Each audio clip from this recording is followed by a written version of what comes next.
ఇది కదా ఆఫర్ అంటే ఇప్పుడు ఎంత కొంటే అంత ఫ్రీ విఆర్ఆ fine silver jewellery Jubilee Hills check post Hyderabad. నమస్కారం, వెల్కమ్ టు సుమన్ టీవీ. నేను గీతాంజలి. మార్చి 13, 14 ఈ 2 రోజుల్లో ఏ రోజున పౌర్ణమి? ఇది చాలా మందికి ఉన్నటువంటి సందేహం కదండి. అయితే 14న ఒకవేళ పౌర్ణమి అయితే ముందు రోజున చేయాల్సినటువంటి కొన్ని పూజా కార్యక్రమాలు ఉంటాయి. అవి ఏ రోజున చేసుకోవాలి, ఏ సమయంలో చేయాలి అనేది ఒకటి. దాంతోపాటుగా సంతానం ఉన్నటువంటి తల్లిదండ్రులు ఈ రోజున ఒక పరిహారం పాటిస్తే చాలా సంతోషంగా వారు జీవిస్తారు పిల్ల పాపలతో అనేటువంటిది ఒక శాస్త్రంలో చెప్పబడింది అని గురువుగారు ప్రముఖ జ్యోతిష్యులు బ్రహ్మశ్రీ నందిబట్ల శ్రీహరి శర్మ గారు చెప్పారు. అయితే ఈ విషయం మీ అందరికీ తెలియజేయాలనే ఉద్దేశంతో ఒక వీడియో ఇప్పుడు ఇవ్వబోతున్నాము. అలాగే ఆరోగ్యపరంగా, సంతానం పరంగా కావచ్చు, వివాహ విషయంలో కావచ్చు, ఆర్థికంగా కానీ మనకి ఏదో ఒక సమస్యలు వస్తూనే ఉంటాయి. వీటన్నిటికీ కూడా ఈ పౌర్ణమి రోజున ఒక పరిహారం ఉందని అంటున్నారు. మరి అవేంటో తెలుసుకుందామా? మాట్లాడదాం గురువుగారితో. గురుగారు నమస్కారం అండి. వాగర్థావివ సంపృక్తౌ వాగర్థ ప్రతిపత్తయే జగతః పితరౌ వందే పార్వతీ పరమేశ్వరౌ. ఆదిత్యాయ చ సోమాయ మంగళాయ బుధాయ చ గురు శుక్ర శనిభ్యశ్చ రాహవే కేతవే నమః. శృంగేరి జగద్గురు పీఠాధిపతులకి, కంచి పీఠాధిపతులకి నమస్కారములు తెలియజేసుకుంటూ కార్యక్రమాన్ని ప్రారంభిద్దాం. గురుగారు, ముందుగా వచ్చినటువంటి డౌట్, 13, 14 ఎప్పుడు అసలు హోలీ పౌర్ణమి? 14వ తారీఖు రోజున మనం అందరం కూడా పౌర్ణమి జరుపుకోవాలి. 14. అయితే హోలీ పండుగ సందర్భంగా జరుపుకోవాల్సినటువంటి కామదహనం కానీ, హోళికా దహనం కానీ, లేదా పౌర్ణమి రాత్రి వ్రతం చేసేవాళ్ళు మాత్రం ఖచ్చితంగా 13వ తారీఖు రోజున మాత్రమే చేసుకోవాలి. ముందు రోజు అయితే, ముందు రోజు పౌర్ణమి మాత్రం 14. ఇది ఒకటి అవునమ్మా. క్లారిటీ. ఓకే గురుగారు. హోలీ దహనం కానీ, కామదహనం కానీ, అలాగే వ్రతం చేసుకునే వాళ్ళు ముందు రోజు అన్నారు కాబట్టి వారు ఎటువంటి నియమాలు ఏ సమయంలో ఇది పాటిస్తే మంచిదో తెలియచేయండి. ముఖ్యంగా ఈ హోళికా అనేటువంటి దహనం అనేటువంటిది మనకు భాగవతోత్తముడైనటువంటి ప్రహ్లాదుడి జీవిత చరిత్ర. అంటే ఈ హిరణ్యకశిపుడికి సోదరి హోళిక, ఈమెకు ఒక గొప్ప వరం ఏంటంటే అగ్నిలో దహనం కాదు ఆమె శరీరం. అయితే ప్రహ్లాదుడి యొక్క విష్ణు భక్తిని చూసి కోపగించుకున్నటువంటి హిరణ్యకశిపుడు ఆ యొక్క ప్రహ్లాదుని సంహరించమని అనేక విధాలుగా ప్రయత్నాలు చేశాడు. తన సైనికులతో కానీ అందరితో, ఈ విధంగా పైనుంచి కింద పడేయడము, పాములతో చంపించడము, క్రూరముగాల మధ్యన, ఇలా అన్ని రకాలుగా. కానీ మిగిలిపోయింది మాత్రం ఒకటి, అగ్ని.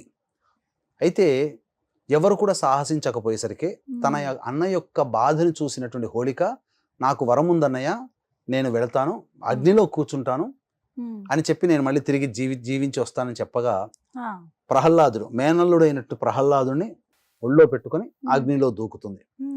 కానీ విష్ణుమాయ, అంతకు మించి దేవతాశక్తి సంపన్నము కలిగినటువంటి ప్రహ్లాదుడు ఆ యొక్క అగ్నిలోంచి పూలల్లో నడుచుకుంటూ వచ్చినట్టుగా వచ్చాడు. కానీ హోళికా దహనం అయిపోయింది పూర్తిగా. ఆ రోజు నుంచి పురస్కరించుకొని ఆ రోజున ఈ పాల్గొన మాసం పౌర్ణమి రోజున కాబట్టి హోళికా దహనం అనేటువంటిది జరిగింది. అయితే ఈ సంవత్సరం మార్చి 13వ తారీఖు రోజున ఉదయం 10:36 పౌర్ణమి తిథి ప్రవేశం చేసి 14వ తారీఖు రోజున మధ్యాహ్నం 12:26 వరకు ఉంది కాబట్టి, మరియు పూర్వ ఫల్గుని నక్షత్రం వెళ్ళిపోయి ఉత్తర ఫల్గుని నక్షత్రం కూడా ఉన్నటువంటి రోజు, సంపూర్ణమైనటువంటి రోజు. అయితే ఇక్కడ వచ్చినటువంటి చిక్కేంటంటేనమ్మా, భద్రాకరణం రాత్రి 11:36 వరకు ఉంది. కాబట్టి ఇది శుభం కోరి చేసేటువంటి హోళికా దహనం కాబట్టి భద్రాకరణం ఉన్నంత వరకు కూడా ఎవ్వరూ చేయకూడదు. 11 తర్వాతేనండి. 11:30 నుంచి 12:30 మధ్య కాలంలో చేస్తే హోళికా దహనం. అయితే ఈ హోళికా దహనం అనేటువంటిది చేసే విధానం కూడా చాలా ప్రత్యేకంగా మనకు శాస్త్రంలో చెప్పబడి ఉంది. ఈ భోగి పండుగ సందర్భంలో మన ఇంట్లో ఉన్నటువంటి మూలనున్నటువంటి పాత వస్తువులు తీసుకొచ్చి మంటలో వేస్తాం. కానీ హోళికా దహనం రోజు మాత్రం అటువంటి పనులు చేయకూడదు. ముఖ్యంగా స్వచ్ఛమైనటువంటి ఆవు పిడకలు, ఆవు నెయ్యి, అలాగే పంచపల్లవాలు అనగా మర్రి, మేడి, జువ్వి, మోదుగా, రావి, ఈ వృక్షాలతో వచ్చినటువంటి కాండములని, ఎండినటువంటి కట్టెలను తీసుకుని వచ్చి దహనం చేయాలి. భద్రాకరణం ఉంది కాబట్టి రాత్రి 11:36 వరకు చేయకూడదు.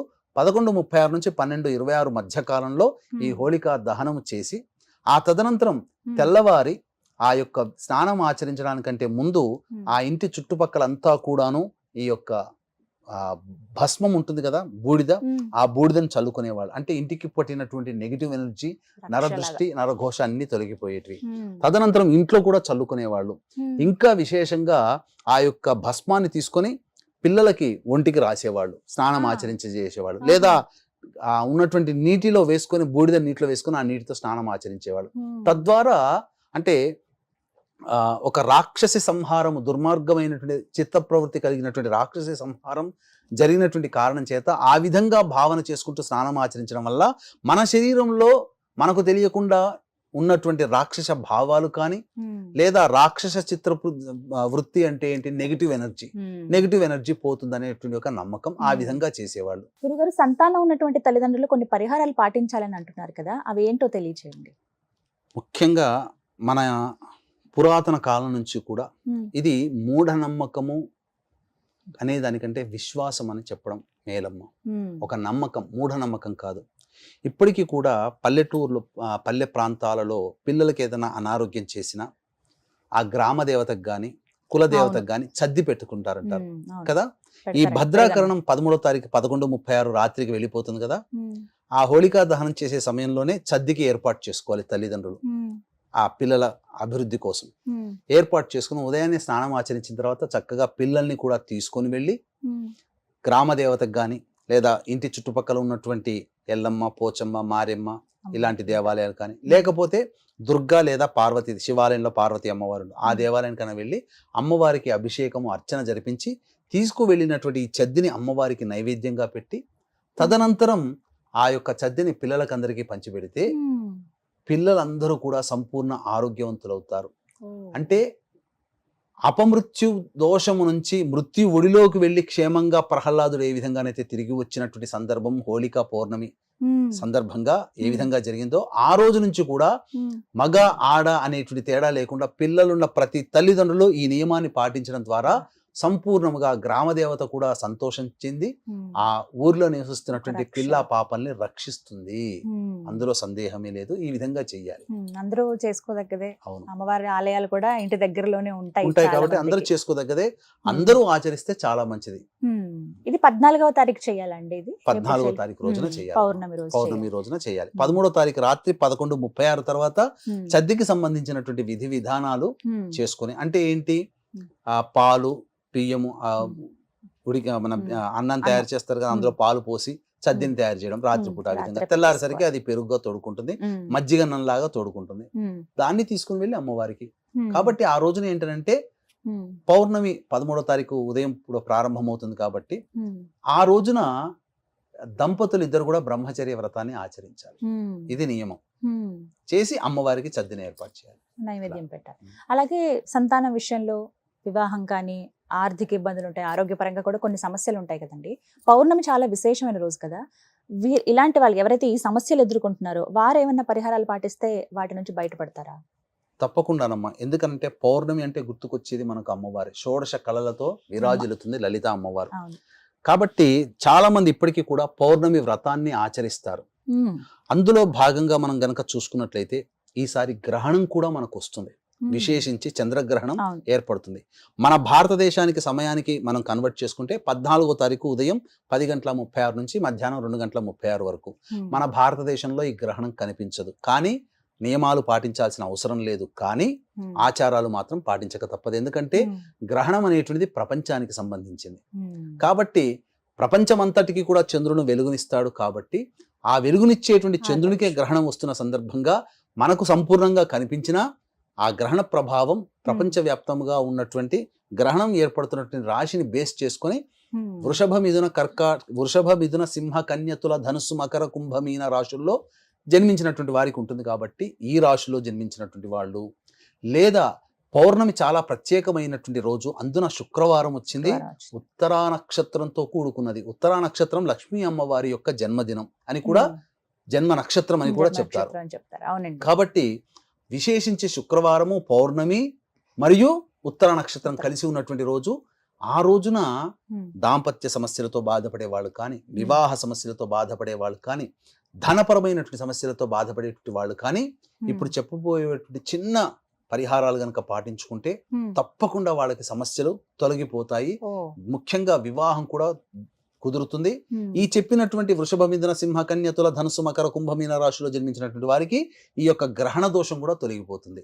కాబట్టి ఇప్పుడు చెప్పినటువంటి వృషభ మిథున సింహ కన్య తుల ధనుసు మకర కుంభమీన రాశిలో జన్మించినటువంటి వారికి ఈ యొక్క గ్రహణ దోష నివారణార్థమే పీఠమాధ్వర్యంలో ఉదయం 14వ తారీఖు రోజున ఉదయం 9 గంటలకి ఈ యొక్క గ్రహణ దోష నివారణ హోమాలు, వివాహము, దాంపత్యము, ఆర్థికపరమైనటువంటి సమస్యల నివారణకి దాదాపుగా 18 రకాల హోమాలు పర్ హెడ్ 2,100 రూపాయలకి చేయించడం జరుగుతుంది.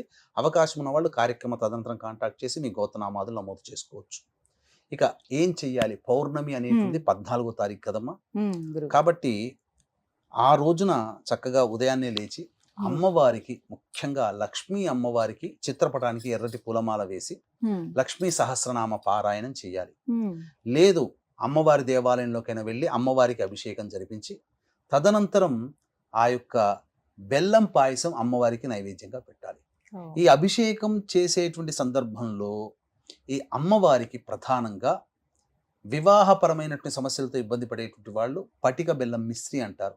పటిక బెల్లం పొడి నీటిలో వేసి ఆ నీటితో అభిషేకం జరిపించి అమ్మవారికి గన్నేరు పూలమాల, మల్లెపూలమాల వేయడం కానీ, గన్నేరు పూలు, మల్లెపూలతో అర్చన చేయడం కానీ చేయాలి. ఇక ఆర్థికపరమైనటువంటి సమస్యలతో బాధపడేటువంటి వాళ్ళు ప్రధానంగా అమ్మవారికి పంచామృతాలతో అభిషేకం జరిపించి మారేడు దళాలతో అర్చన చేయడం విశేషం. ఇక దాంపత్య సమస్యలతో బాధపడేటువంటి వాళ్ళు కూడా ఈ యొక్క పటిక బెల్లం పొడి నీటితో అభిషేకం జరిపించి అమ్మవారికి మల్లెపూలు, గన్నేరు పూల మాల వేయడం, అర్చన చేయడం చాలా విశేషమైనటువంటి ఫలితం. ముఖ్యంగా మర్చిపోకుండా నైవేద్యముగా అందరూ కూడా అన్ని రకాల సమస్యలతో బాధపడే వాళ్ళు 12:30 లోపలనే ఇవన్నీ చేయాలి. బెల్లం పాయసం అమ్మవారికి నైవేద్యంగా పెట్టి భక్తులకి పంచాలమ్మా. ఎందుకంటే అమ్మవారికి బెల్లం పాయసం చాలా నివేదన. కాబట్టి ఇప్పుడు ఈ గ్రహణ ప్రభావం వలన భారతదేశమే కాదు ప్రపంచవ్యాప్తముగా వృషభము, మిథునము, సింహము, కన్య, తుల, ధనుస్సు, మకర, కుంభ, మీన రాశుల్లో జన్మించినటువంటి వారికి ఈ చెప్పినటువంటి కొన్ని రకాల సమస్యలు ఈ తదనంతరం ఏర్పడతాయి. ఎందుకనంటే గ్రహణ ప్రభావము చేత మనకు సూర్యగ్రహణం కూడా ఏర్పడుతుంది మీనరాశిలో. ఈ సూర్యగ్రహణంలో ఏర్పడేటువంటి కొన్ని రాశుల వారికి ఇబ్బందికర పరిస్థితులు, ఇప్పుడు ఏర్పడే చంద్రగ్రహణంకి కొన్ని రాశులు వెరసి బేరీజు వేసుకుంటే మిగతా కామన్ గా కొన్ని రాశులు ఉంటాయి ఇందులో. కాబట్టి వీటందరి రాశుల్లో జన్మించినటువంటి వారికి సమస్యలు గ్రహణాల తదనంతరం విశ్వావసునామ సంవత్సరం అయిన తర్వాత కొన్ని ఇబ్బందికర పరిస్థితులు ఆషాఢ మాసం వరకు ఎదుర్కోక తప్పదు. ఇప్పుడు ఇందులో మనకు భక్తిని మనం ప్రదర్శించాలి, దేవతా అనుగ్రహాన్ని పొందే తపన మనలో ఉండాలి. ఇవి రెండే మనకు ఖర్చు అయ్యేటివి, డబ్బు ఖర్చు అయ్యేది కాదు కదా. మనం ఎట్లాగో ఆ రోజున శుక్రవారం అమ్మవారికి సహజంగా చేస్తున్నటువంటి విధానంగానే పూజ చేసి నైవేద్యం పెట్టి, అమ్మా నీ అనుగ్రహం నాకు కలిగితే చాలమ్మా, నా పిల్లలకి వివాహం కావాలి, దాంపత్య సమస్యలతో తీరిపోవాలి, ఆర్థికపరమైన సమస్యలు తీరాలని మొక్కుకుంటే అమ్మవారు కరుణించదా?